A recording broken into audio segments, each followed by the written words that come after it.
Richard, on the eve of the release of the album, how are you feeling? Excited, really. Got anticipation for the genuine heads and fans who got into the last album and my last set of songs, because I know it's all there for them to explore and enjoy. I put everything into it, soulful songs, it's heavy music, it's beautiful music. I've got no regrets, you know. It's the first one for me. It's the first set of 13 songs that I've written, put together. I've got my silly name on the front of the sleeve, you know, everything's a first, really. So as a first solo album, I think it's an achievement. It's, you know, I'm not afraid of what people say about it. I just think the genuine people, the people who are coming with their ears open, are going to really enjoy it. Can I say one word? Don't put your hands in your pockets like that, because it looks like you're rummaging around. Oh, it looks like I'm rummaging my balls? Yeah. Does it? Yeah, I just thought you might watch it back and you might not like that. Oh, I might think I was doing. Is that what it looks like, really? All right. OK, so this is your first solo stuff, all on your own, and you're totally accountable for the whole thing. Can we just talk briefly about the Verve and what state of mind you were in after the Verve split up?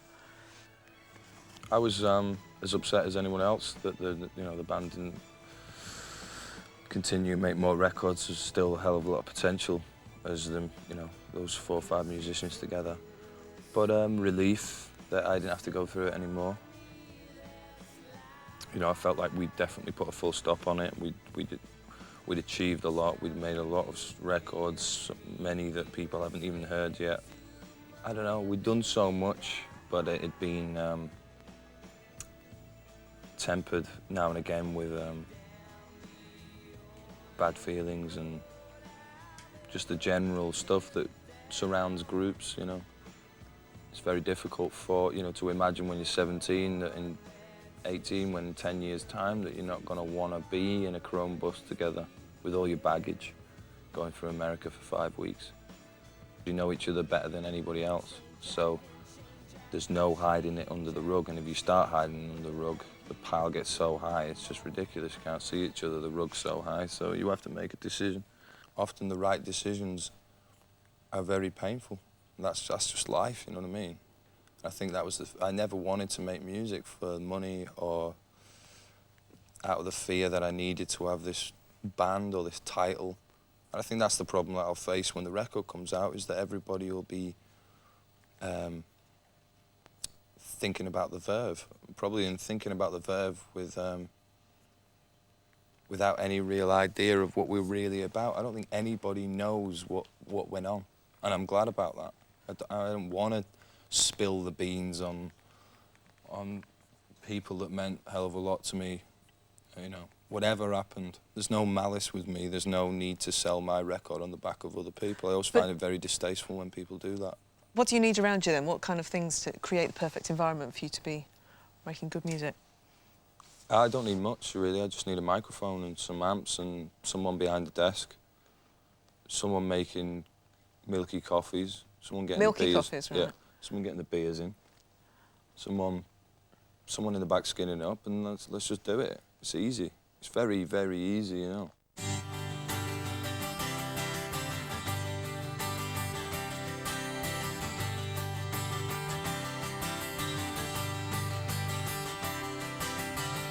Ooh, I've got money to burn, I wanna burn it on you. Come on, yeah, yeah. We got one short life, I wanna spend it with you.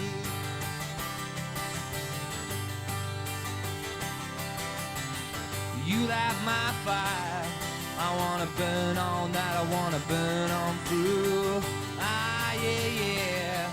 We got one short life, I wanna spend it with you, baby. You're my sweet savior, you're my one adventure. You're the only gift I got from above.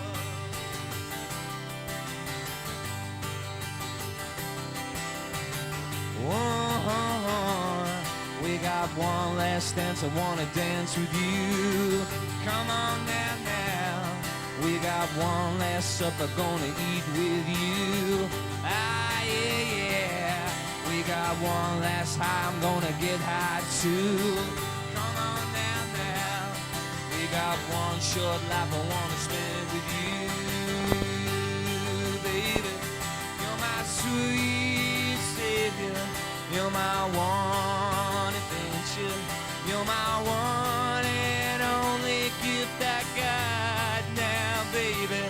It's a real adventure. I'm so glad I met you. You're my one gift I got from above, from above.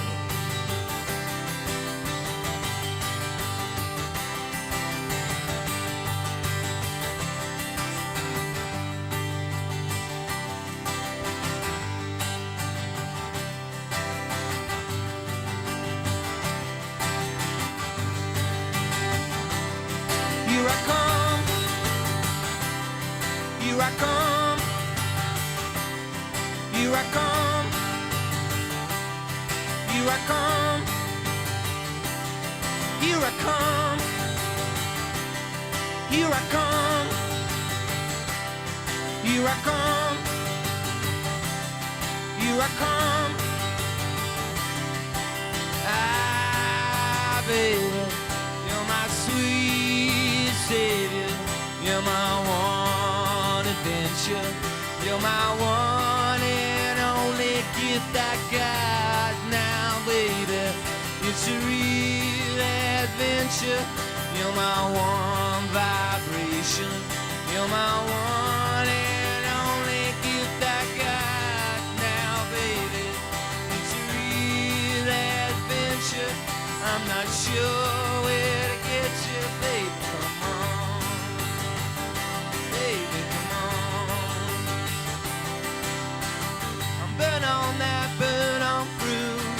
I burn on that, nothing to lose. I burn on that, burn on through. Well, burn on that, nothing to lose, yeah.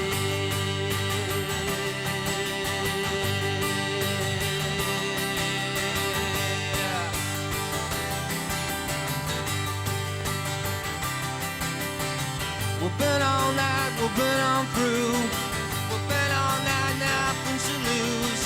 We'll burn all night, we'll burn on through. We'll burn all night with nothing to lose. Come on, come on, come on, come on, come on, come on. Come on, come on.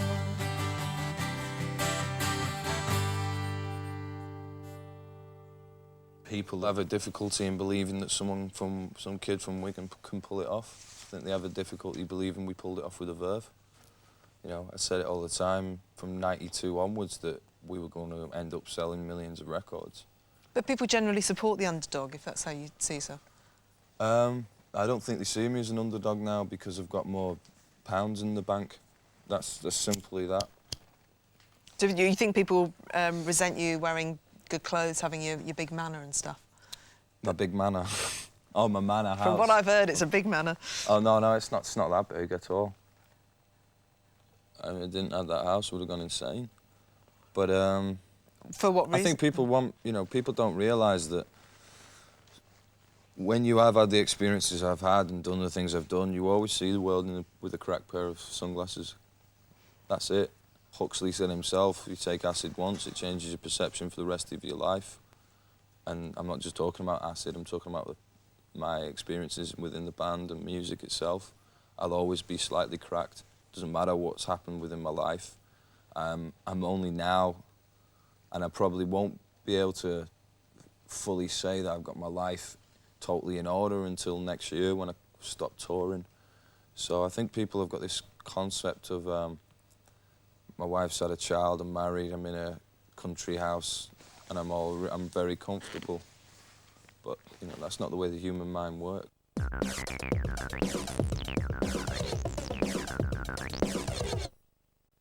You and Kate had a baby boy. Yeah. Called Sonny. So, fatherhood, I mean, last time I spoke to you, he was very, very new. What effect has it had on you? Oh, it's a dramatic effect, you know. Got this burning desire never, to dress in cotton wool and put cotton wool around all the walls and stay there for about 5 years till he goes to school. Yeah. But is it fun? Are you beyond the enjoying it? fear, I'm totally buzzing about it, yeah. Completely overjoyed with it. The whole experience has been mind-blowing for me. And I was aware it was going to be that, but that was the fear before it happens for anyone who has their first child. It's like before you just don't know what's coming. Do you feel more mature, or do you feel responsible, or Not really, no. I don't feel just any as of those immature, things. irresponsible, and Yeah, but you know, I'll obviously have to change at some point, and certain parts of my personality will have to, you know, adapt and change a little bit. But I just feel overjoyed and buzzing, very, very happy about it. so if Son is coming with you, Kate's coming with you as well everywhere. How important has she been over the years to you? Incredibly important. Kate met me when I had no shoes on, basically. Kate met me when I travelled around with a bin bag. When the band sold 20,000 albums, I fell in love then. So, you know, to have that stability is amazing. To have someone that one person I can totally communicate with, incredibly important in this game. Because you're not too sure, you know, with most people you meet. That's a terrible thing, but that's reality. People come with an agenda. Is a lot of this album based on your relationship? Because it's quite an emotional album, and love is quite a strong theme throughout it. I just think it's about running away from love and, you know, like Get My Beat to me is about the procession down the M4, the M1, going to work, hurtling towards the green mist and the Gatsby, you know, the missing piece of the jigsaw that's going to fulfill us. We all can be self-obsessed and have the desire to satisfy ourselves. Meanwhile, you know, perhaps the love of our lives waiting for us.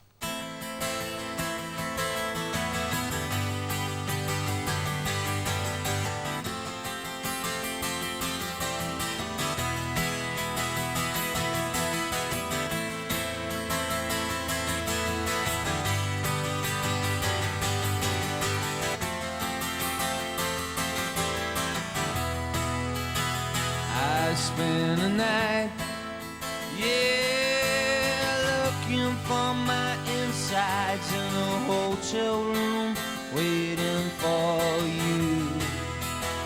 We're gonna make it tonight, yeah, something in the air tells me the time is right, so we better get on.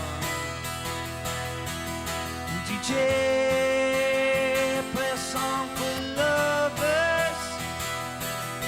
tonight,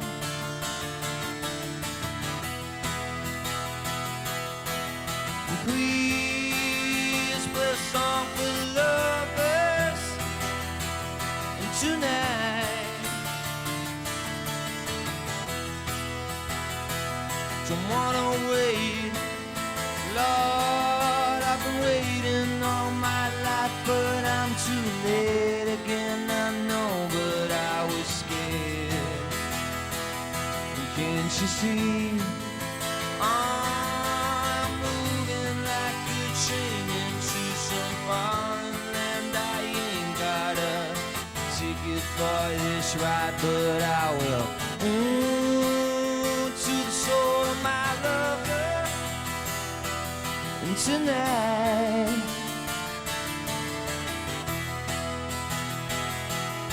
DJ, play a song for the lovers.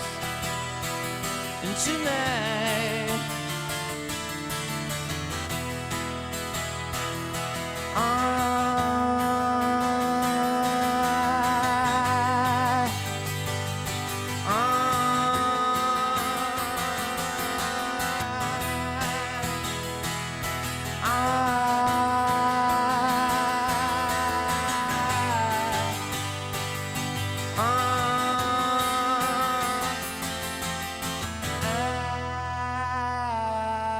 DJ,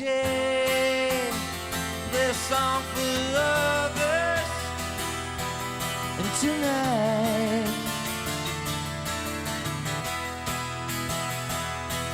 I said please play a song for lovers. And tonight,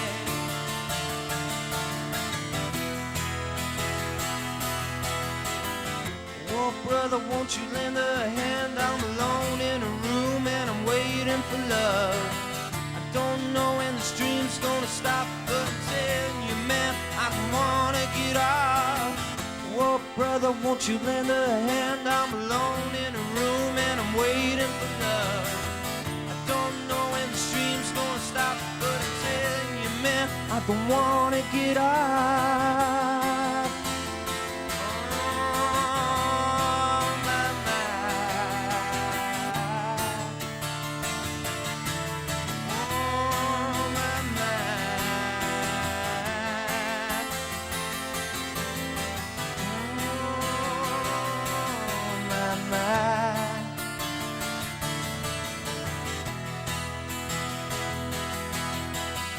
In my midnight hour, in my midnight hour, you tick me up, you tick me up. In my midnight hour, in my midnight hour, you tick me up, you tick me up right now. For the lovers and tonight, alright.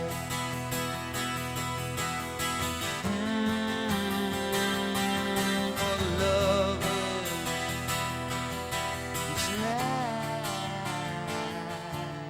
alright.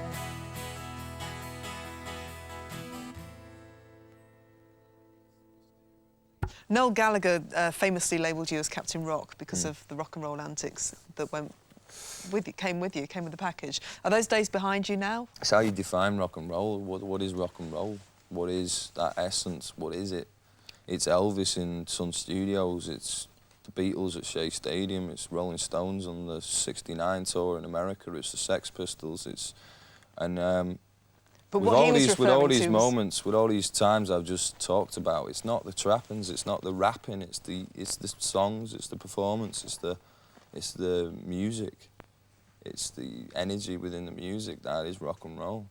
So, you know, whether you're asking me whether I was dancing on the desk every other night on ecstasy making this record, you know, knows the answer. But I've danced on the desk on ecstasy making records. I've had psychosis. I've been to places that I don't want to go. And I think it's often sort of kids straight out of university into music journalism who want people like me to do what they're just too scared to do. I haven't got the balls to do it. You know, I was a kid and everyone experiments, and I hold my hands up and say that the experiments affected the music in a positive way. But there's a point where you've got to say, you know, I want to live. I want to live. I want to. You know, I was never going to die through drugs, but I was just perhaps going to damage my brain to the point where I couldn't be sat here having a conversation, you know. During the making of A Northern Soul, you were quoted as saying, lyrically, the album is me asking myself, who the fuck am I? Have you worked it out yet? Absolutely not, no. Do you think you ever will? Probably not, but that's what life's about, isn't it?